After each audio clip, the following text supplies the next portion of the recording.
Non-governmental organizations could need to register with the Social Development Department if money laundering and terror financing laws are changed. The Financial Action Task Force released a report on South Africa's systems as the country races to avoid being greylisted. For more on this, let's speak to the lawyer for SA Executive Director, Michael Swain. Michael, a very good evening to you. Thank you for your time. So why would the requirement to, at a compulsory level, have these religious organizations registered be such a problem?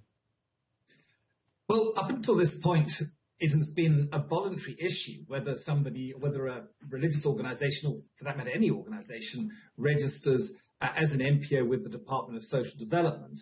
And the problem is this, that you're not just catching who you want to catch.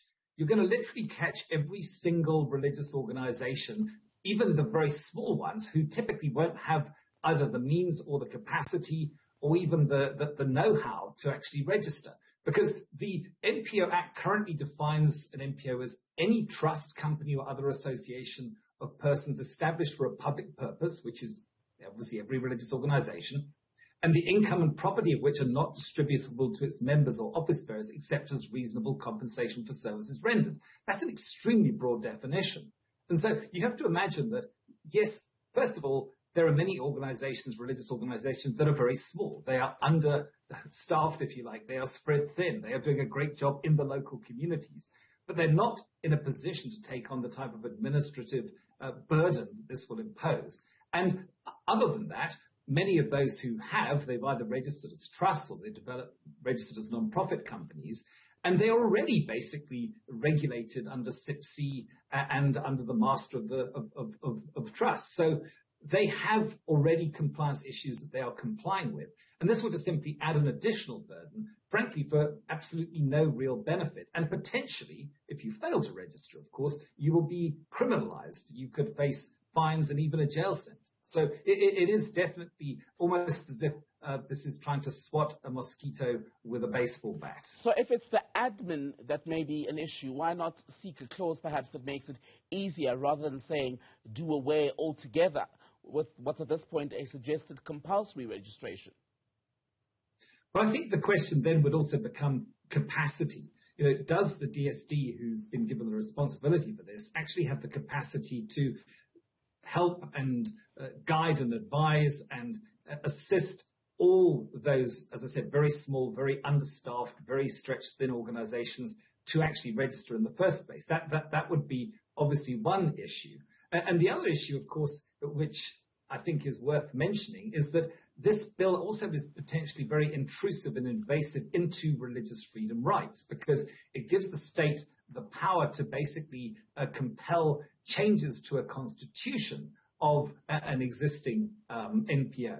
And so what that means typically is that many religious organizations, obviously, their constitutions are specifically designed as a reflection of the tenets of their faith. For example, and what sort of, as part of those tenets, would they be opposed to having changed, shall I say?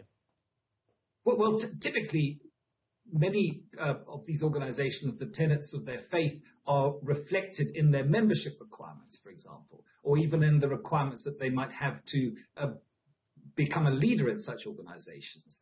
And the Constitutional Court has already decided that, and it's a long-established legal doctrine, the doctrine of entanglement, that typically the state nor the courts will intervene in that internal operation or organization of a religious organization. But what this law proposes, and perhaps it's an unintended consequence, is that the state would then have the capacity to intervene and interfere in that memorandum of incorporation or constitution and potentially change it. And that would obviously infringe on religious freedom rights significantly. The broader goal, of course, here is to better protect South Africa from terrorism as well as money laundering. And if the money that's moving in these organizations is clean, is there an understanding, would the donors, for instance, have any opposition to what's now going to be required as per this law, if it indeed passes? These controls are suggested. Well, of course, every organization that has an income is in any event subject to SARS, subject to, and if they're registered as an NPC, subject to SIPC regulations. They have reporting regulations and all that type of thing. So already there's a heavy level of regulation in the event that you are registered. As I say, most religious organizations that aren't are typically too small to have really considered it or to have taken on that level of financial burden. This is not what you're after. You're after those organizations that are literally channeling money, laundering money for terrorist purposes. But that also, is not the thing. pardon me, Michael, it wouldn't be absurd to suggest that perhaps there could be, wouldn't there, a move to use the small organizations where no one would look to indeed move money and further terrorist aims. It's been reflected in other countries, for example, in Europe, where they'll say it was in a small community where a cell, for instance, was being run and young people radicalized. So it's not completely out of question that those would be the organizations that criminals would target as a front. Do you agree? Well, then you have to also look at where is the best capacity to actually analyze the financial dealings and the financial movements through these organizations. And typically, that would not fall within the DSD. That would fall within SARS or even SIPC perhaps would pick that sort of thing up, but SARS particularly. And so then it becomes down to a question of capacity. Is the DSD the right department, if you like, to run this type of operation, given that it will be a major operation to register all these organizations in any event?